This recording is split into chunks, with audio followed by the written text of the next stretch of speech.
Hello बच्चों, स्वागत है आप सबका। आज हम एक नया टॉपिक पढ़ेंगे, मोशन इन स्ट्रेट लाइन। ये आपका क्लास 11 फिजिक्स वैसे एनसीईआरटी हम कवर करेंगे। हम कवर करने जा रहे हैं क्लास 11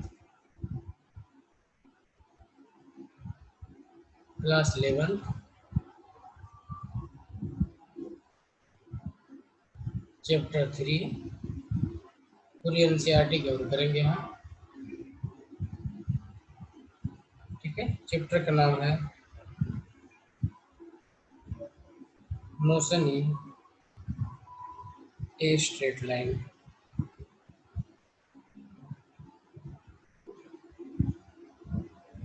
ठीक है बच्चों, तो मोशन इन स्ट्रेट लाइन इस चैप्टर में हम क्या क्या चीज़ें पढ़ेंगे। बेसिकली हम जिन चीज़ों को पढ़ेंगे उनका इंडेक्स बना के देखते हैं क्या क्या पढ़ना है हमको इसमें।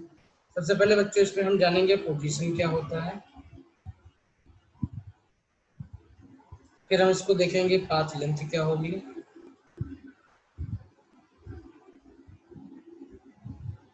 इसके बाद देखेंगे डिस्प्लेसमेंट क्या होगा। तो position, path length and displacement.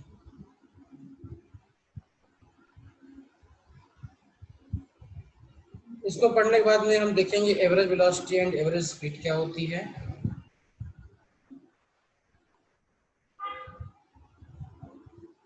Average velocity and average speed and उसके बाद हम देखेंगे एक्सीलरेशन क्या होगा आपका।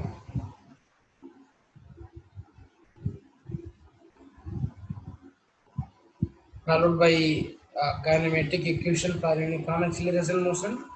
उसके बाद हम देखेंगे काइनेमेटिक्स इक्वेशन, काइनेमेटिक्स देखेंगे।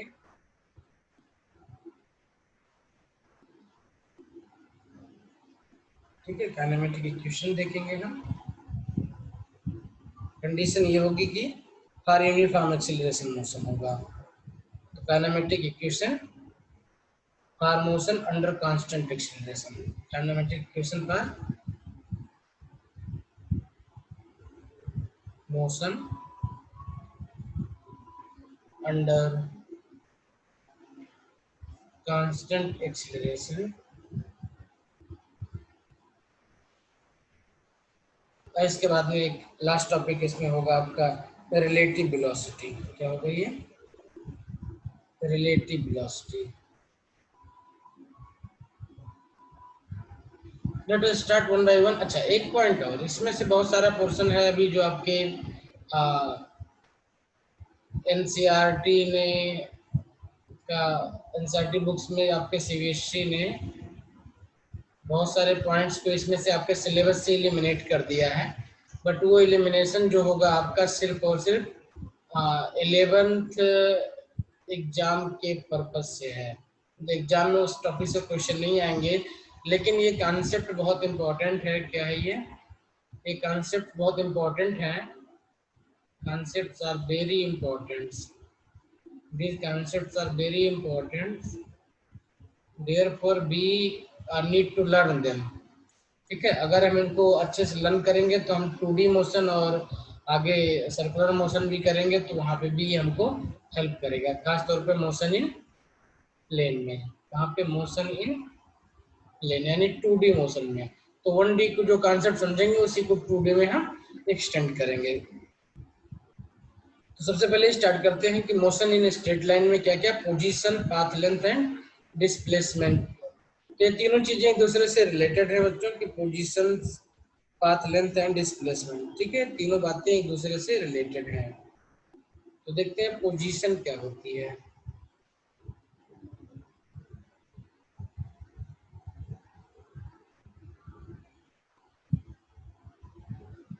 ठीक है, सबसे पहले हमें जानना पड़ेगा कि पोजीशन क्या होती है। तो पोजीशन एक्चुअली में कोई आर्बिट्री पॉइंट तो हो नहीं सकती है, कुछ रेफरेंस पॉइंट आपको चूज करना पड़ेगा in order to specify position.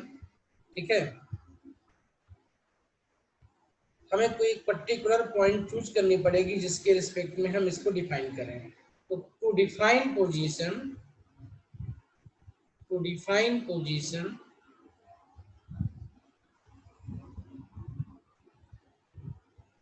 we need a specific point that is known as a reference point.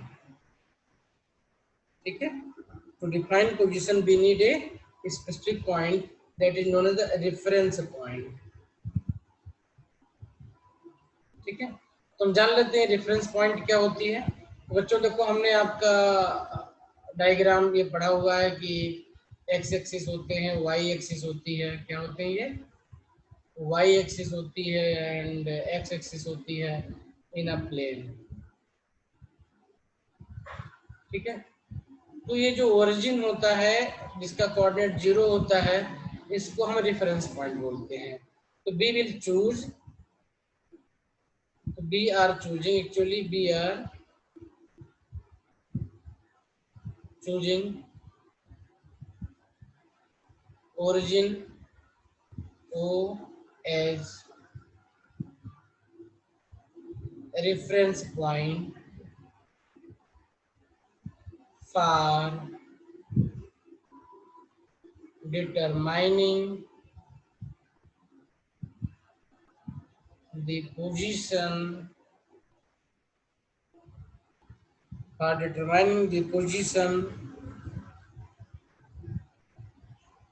of an object। ठीक है, तो अब हमने O को रेफरेंस पॉइंट चूज कर लिया है, तो यहाँ पे कोई ऑब्जेक्ट भी है, तो इसका पोजीशन हम अब इजीली डिसाइड कर सकते हैं, डिटरमाइन कर सकते हैं कि एक्चुअली में कहाँ पे है। तो चूंकि अभी हम जो बात कर रहे हैं वो मोशन इन 1D बात कर रहे हैं, क्या बात कर रहे हैं, मोशन इन 1D बात कर रहे हैं, तो हम आपका जो रेफरेंस पॉइंट होगा वो हम 1D मिलेंगे अब। ठीक है, तो देखते हैं 1D में रेफरेंस कैसे होगा हमारे पास में। यहाँ पे भी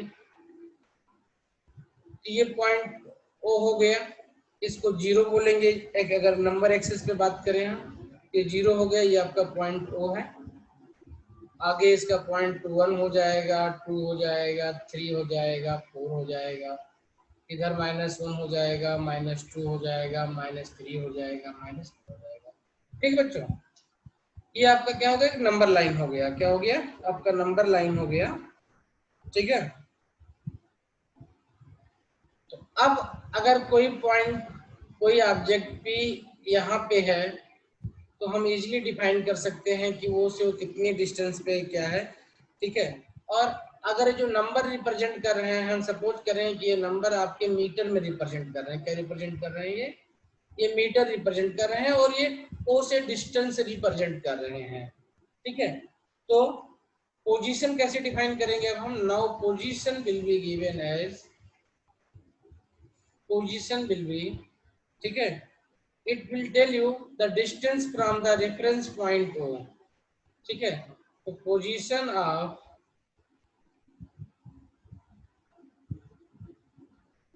an object P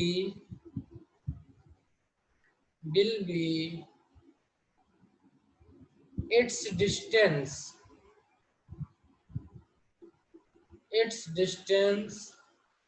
from reference point O। ठीक है, तो P इज पोजीशन, तो position of P, position of P actually क्या हो जाएगा आपका 3 metre, 3 metre from reference point O। ठीक है, इस तरीके से अगर कोई पॉइंट आपका यहाँ पे n होता, क्या होता, n होता, तो अब n का पोजीशन क्या लिख लेते हैं यहाँ पे, तो हम लिखते हैं कि position of n will be 2 metre from reference point O in. ठीक है, अब डायरेक्शन यहाँ पे मेंशन करना पड़ेगा, तो ऊपर पे डायरेक्शन आप लिख सकते थे। ठीक है, 3 metre from reference point O along positive direction लिख सकते थे, क्या लिख सकते हैं ना, पॉजिटिव डायरेक्शन। ठीक है। आर, इसको और भी क्या लिख सकते हैं, ठीक है, 3 metre from reference points to its right और लेफ्ट, जो भी आप लिखना चाहो वो लिख सकते हैं। तो ये ओके लेफ्ट में है या राइट में है, मैं यहाँ पे पॉजिटिव नेगेटिव में लिख रहा हूँ क्योंकि एक्सिस को मैं कंसिडर कर रहा हूँ। ठीक है, यहाँ पे क्या हो जाएगा, 2 metre from reference point O in negative direction. ठीक है बच्चों, तो इस तरीके से आप किसी भी ऑब्जेक्ट का पोजीशन आप इजीली डिफाइन कर सकते हो नंबर लाइन पे या एक्स एक्सिस पे। ठीक है, क्योंकि मोशन इन वन डायरेक्शन की बात कर रहे हैं तो वन एक्सिस को लेकर के ही चलेंगे अभी हम। ठीक है, then question arises what is path length. ठीक है, व्हाट इज पाथ लेंथ, देखते हैं कि पाथ लेंथ क्या होता है।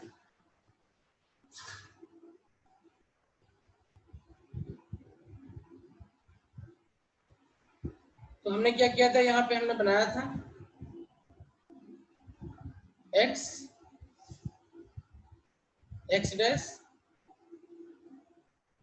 ये ओरिजिन था हमारा, ओ पॉइंट था, ये 1 2 3 4 इन मीटर था, -1 -2 -3 एंड डॉट डॉट डॉट। ठीक है, हमने चूज किया था कि पी पॉइंट हमारा यहाँ पे होगा एक, और हमने एक पॉइंट एन चूज किया था यहाँ पे। तो पाथ लेंथ क्या होता है एक्चुअली, पाथ लेंथ, तो path length is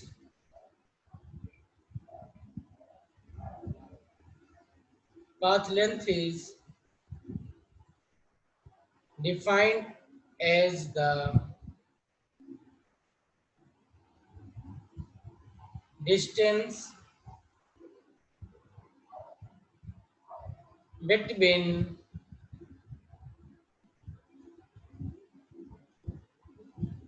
object and reference point।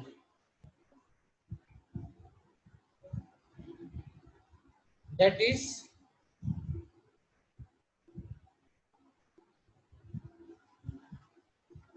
path length of point P will be OP, and that will be 3 metre. ठीक है, along positive axis। Similarly, path length of point N will be ON। ठीक है,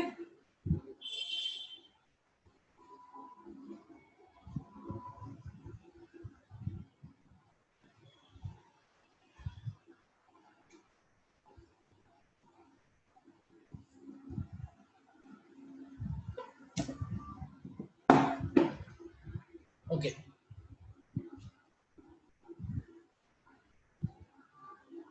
तो ये आपका कितना हो जाएगा, अब साइन लगाना तो माइनस लगा दो, कोई प्रॉब्लम नहीं चलेगी, चाहे ऐसे खाली को 2 मीटर। ओ एन क्या हो जाएगा आपका, 2 मीटर हो जाएगा इन नेगेटिव डायरेक्शन। ठीक है, 2 मीटर इन नेगेटिव डायरेक्शन। ठीक है,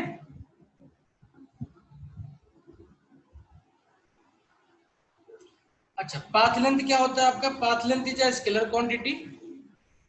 ठीक है, नोट कर लो इसको। तो यहाँ पे path length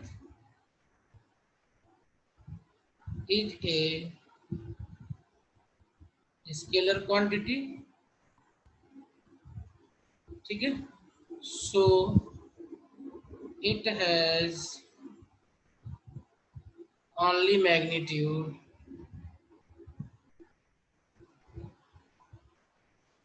and no direction। ठीक है, तो ओ एन क्या है एक्चुअली में, एक लेंथ है ये यहाँ से लेकर के यहाँ तक, और ओपी क्या है, ये भी क्या है, एक लेंथ है यहाँ से लेकर के यहाँ तक के लिए। अच्छा, अब इसको हम और क्लियरली डिफाइन कर सकते हैं, पाथ लेंथ को, पाथ लेंथ को और क्लियर डिफाइन कर सकते हैं। अगर हम इसको कंसीडर करें, कोई ऑब्जेक्ट हमारा n से लेकर के p तक मूव किया है, कहां से लेकर के n से लेकर के p तक मूव किया है, अगर इसका मूवमेंट हुआ है n से लेकर के p तक, तो अगर हमें पाथ लेंथ डिफाइन करना हो तो मेरे लिए ज्यादा सिंपल होगा इसको डिफाइन करना। ठीक है, n से लेकर के p तक अगर ये मूवमेंट हो रहा है तो इसको डिफाइन करना ज्यादा इजी होगा। ठीक है, तो देखते हैं कैसे होगा ये।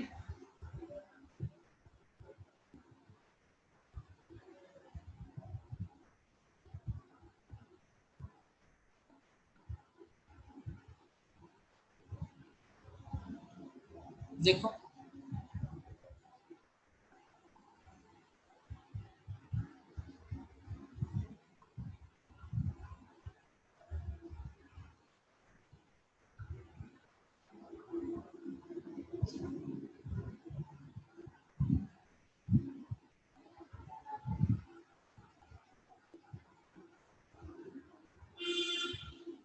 ठीक है, आपका कोई पॉइंट ले लेते हैं, पाथ लेंथ निकालना है हमको।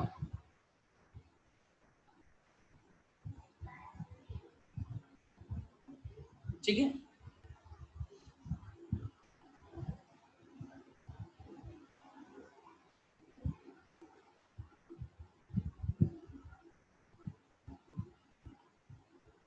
अब देखो कि कोई पॉइंट पी पे था, कोई पी 0.3 मीटर पे था, ये मीटर में है, at time T equal to 0 पे, कहाँ पे ये है, टी इक्वल टू 0 पे अगर ये है। ठीक है, टाइम टी इक्वल टू 0 पे है, और ये time T equal to t1 पे मूव कर जाए पी आपका, कहाँ मूव कर जाए, वो 6 पे मूव कर जाए, मतलब एक अनदर पॉइंट क्यू पे मूव कर जाएगी। ठीक है, मूव कर जाए, एक पॉइंट क्यू पे मूव कर जाए।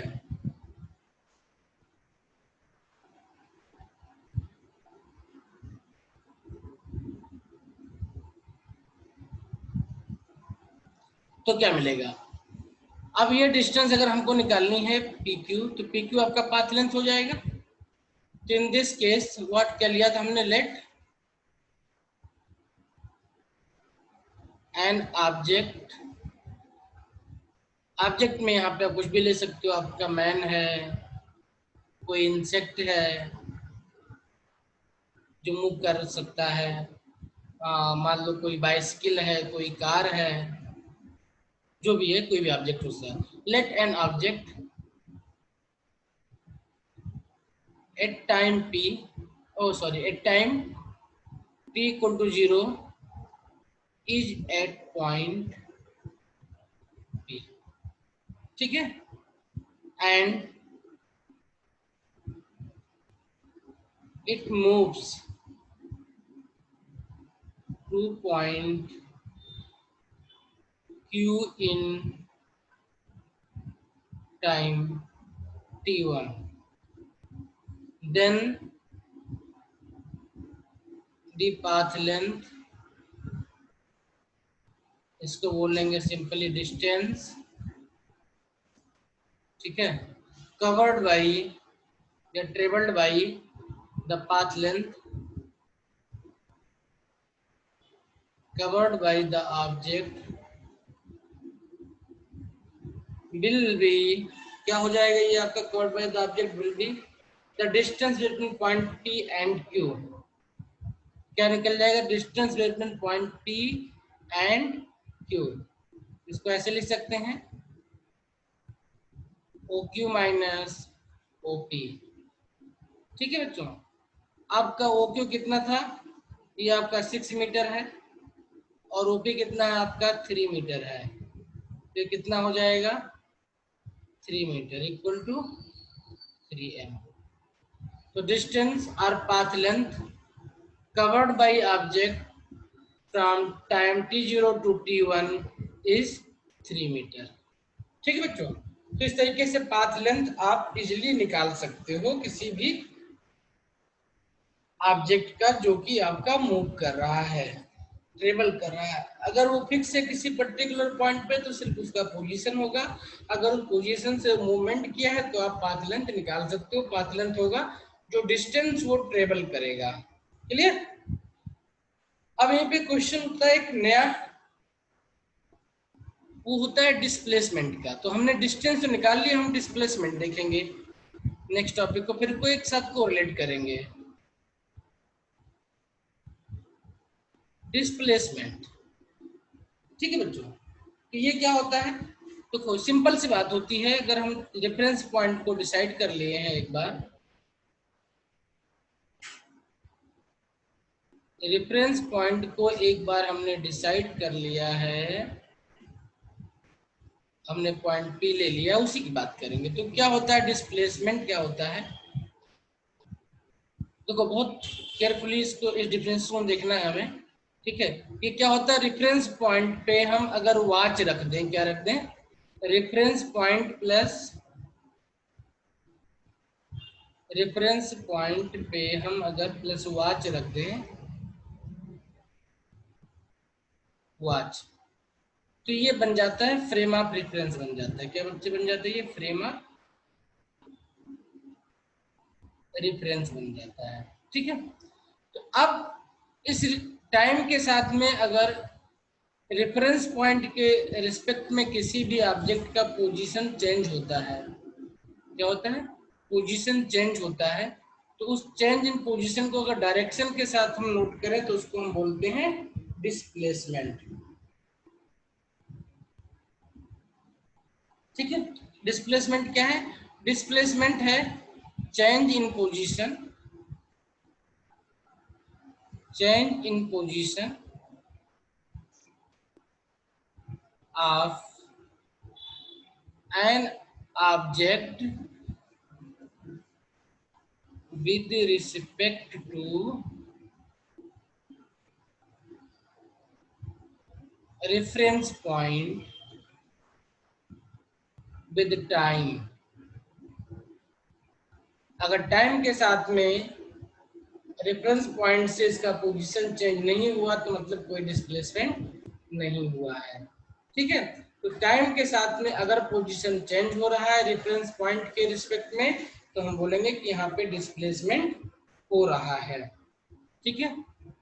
अच्छा, इसको समझ लेते हैं, फिर इसको जनरलाइज करेंगे, ठीक है। तो late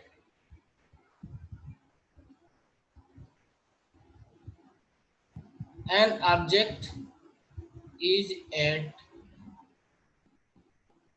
point P at t equal to 0 and it moves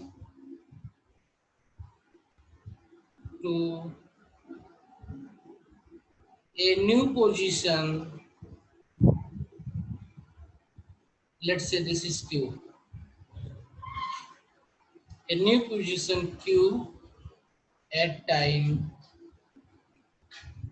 t equal to t1, then displacement will be,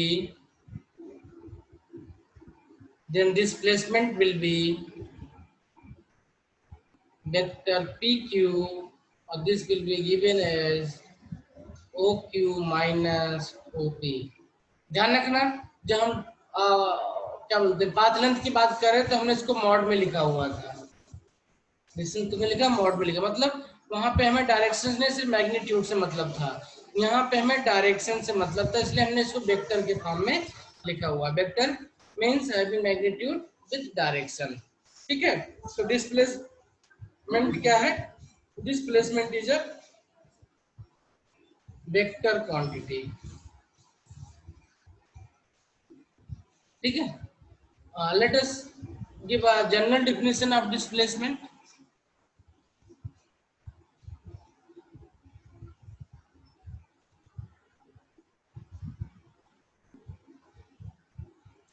This is position x1, this is position x2 at time t equal to 0 and this is t equal to t1।